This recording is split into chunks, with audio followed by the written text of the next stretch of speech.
Eh mag-aral muna siya ng sarili nilang rules. Basahin niya yung rules, yung House of Representative Rules, Section 63 and Section 64. At tigilan niya yung pagbabitaw ng salita na wala namang katuturan sapagkat paano naging issue ito ni Vice President Inday Sara? 6.325 trillion ang pinag-uusapan dito. Alam ko kung bakit sila nagre-react ng ganito at natatakot na ma-issuehan ng TRO. Kasi pag nag-TRO at na-declare eventually, hopefully, na ito ay unconstitutional, magre-reenacted budget tayo. Sa reenacted budget, yung budget ng 2024, hindi nila mapapakinangbangan yung bilyong-bilyong pisong inilagak nila sa akap. Coach Ollie. Attorney Vic, so susundan ko na yung tanong ni Banat Bay patungkol dito kay BBM kasi alam naman natin na separate branches ang legislative tsaka executive. Pero para sa akin na hindi naman ako abogado, kailangan bang umimik na ang presidente rito at may gawin? Kasi it's a given fact, may blanco. So wala siyang pwedeng gawin? Dapat ang ginawa last year pa eh. Dapat hindi niya pinirmahan, binito niya yan at nagtrabaho na lang sila ng reenacted budget. Anyway, 1-2 buwan, kaya naman nilang ipasa yan eh. Kitang-kita naman natin eh sa magtatatlong taong administrasyon niya, pag meron silang gustong ipasa, kahit pilipit, pinapasa eh, in no time. So, talagang hindi mo pwedeng pakialaman na itong budget na ito dahil tangi ang lahat ng appropriation revenue ay magsisimula katangi-tangi sa House of Representatives. Not even in the Senate, Coach Oli. Malinaw sa ating saligang batas yan, Article 6, Section 24, na dapat ang lahat ng batas patungkol sa appropriation ay nagmumula sa House of Representatives exclusively. So wala tayong magawa dyan, dapat hindi na niya lang pinirmahan yan. So definitely may ano dito, may blank items. Ngayon, nagtuturuan na. Hindi ba parang ang nilalabas dito ay ginagawang fall guy etong mga staff? Yun ang nakakaawa, Coach Oli. Dahil nakikita ko yung direksyon ng mga pahayag, lalo na nung Congresswoman Stella Kimbo na tinuturo yung technical working group or technical working staff ng Senado doon sa Committee on Finance at nung mababang kapulungan yung Committee on Appropriation. Kawawa naman ito. Itong mga ito, hindi gagalaw yan ng walang nag-utos. At ako'y naniniwala, mararangal at tapat yung mga naglilingkod dyan sa technical working group. Gagamitin lang sila dahil nagkaipit-ipit na. Hindi tama na ipitin yung mga nagtatrabaho ng tuwid, nagtatrabaho ng marangal dyan sa House of Representatives, sa Senado. Dapat dyan managot yung kung sino talaga may makating kamay na naglagay ng mga malalaking halaga, daang bilyong pisong halaga dyan sa iniwang blanco ng Bicameral Conference Committee report. Ayun. So, sa madaling salita, sila ang salarin dito. Pero ito ba ay kasama doon sa kanilang immunity? Pwede ba natin kasuhan tong mga to? Kasi bilyon po ito. At marami sila dyan. Ang sabi nga dito, mga 4 na tao lang naman dyan sa Vice Cam ang talagang kumokontrol niyan. Ito nga maganda, Coach Oli. We have to identify kung Vice Cam ba ang tumira nito mga daang bilyong pisong halaga, being the 3rd chamber or 3rd house. Kasi baka meron pang 4th chamber, baka meron pang 4th house. Sino-sino kaya ito? Kaya nga lagi kong tanong, sino yung may makating kamay na naglagay ng halaga dyan? Babae ba siya? Lalaki ba siya?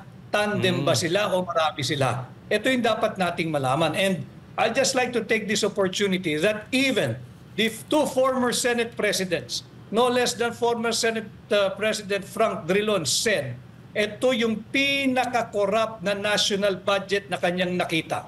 Sinabi rin ni Senate President Tito Sen, na akin din naman kaibigan, na may talagang maraming blanco at mali yung prosesong ginawa dito sa paglimbag ng 2025 budget. Ganon din yung sinabi ni Senador Ping Lacson. 3 senador na ito, pang-4, yung kapatid mismo ni Bongbong Marcos, si Senador Amy. So kung titingnan mo, 4 na senador, dating 2 Senate President, at itong 3 ito ay kumakandidato sa ilalim ng sariling partido ni Bongbong Marcos. So 3 rito ang nagsasabing may blanco at hindi dapat pinirmahan itong unconstitutional budget. Ito nga, ang sinabi nga, na-discuss ko itong kay Drilon, na sinabi niya, ito ang pinakakurap. Pero meron din siyang binanggit patungkol doon, na ito raw ay pinupolitika lang. Parang ang pinapalabas dito, ang mastermind dito, si PRRD.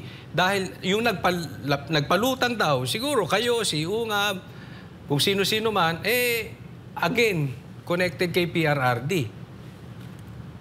Ang issue dito is corruption, hindi politika. Isang malaking korupsyon ang issue dito. At walang kinikilalang politika ito sapagkat ito ay 6.325 trillion pesos lang naman. 6.325 trillion pesos na pera nating mga Pilipino na dapat tayo lahat ay makilahok sa usaping ito. Napakahalaga, napaka-importante sapagkat ito yung ating taunang budget. Hindi kasalanan ni Congressman Sid Ungab. Hindi ko kasalanan kung kami nag-file ng kaso. Dapat, ang lagi ko sinasabi, do not shoot the messenger. Ba't kayo nagagalit sa amin? Ginagabayan nga natin ang executive department eh. We're giving them the benefit of the doubt. Pero tila, sila nagtatanggol sa both houses of Congress. Dahil you do not shoot the messenger. Aming linahad ito dahil obligasyon ng bawat Pilipinong makakasaksi ng ganitong napakalaking krimen, napakalaking korupsyon na ilantad at ilahad sa taong bayan ang kanyang nasaksihan at nakita at nalaman. Last question bago ko ipasa kay Jay. No? Itong komentaryo po dito sa sinabi ni Senator Chis na tila nililito ang taong bayan sa facts. Kasi simple lang naman eh. May blank items, sino nag-fill up. Pero ito parang nililito nila na meron na daw di umanong pagkakasunduan, parang ano na yun eh, tapos naman na yan. Batas na yan.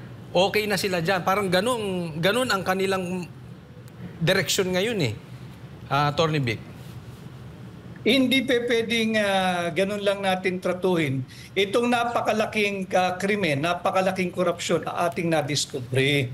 6.325 trillion ito. At hindi nila pera ito, Coach Oli. Pera to ng mga Pilipino. And it is their sacred duty to take care of every centavo that will come out of public coffers. Hindi pwedeng blanco. At hindi pwedeng tapos na. Sapagkat yung pinakita naming final bicameral conference committee report na aprobado, ratipikado, pirmado at ifinail nga sa House of Representatives Bills and Index Service or Section, dito makikita mo na hindi ito ordinaryong papel.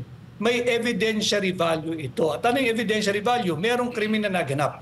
Merong dapat managot kung sino naglagay ng mga halaga diyan sa mga patlang na sadyang iniwan ng Bicameral Conference Committee report.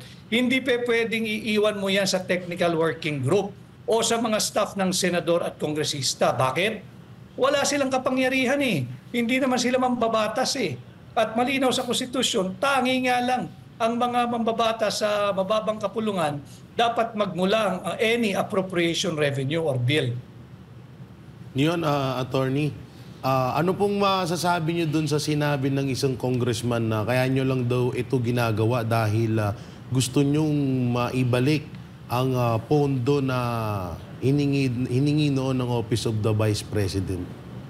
Mag-aral muna siya ng sarili nilang rules. Basahin niya yung rules, yung House of Representative Rules, Section 63 and Section 64.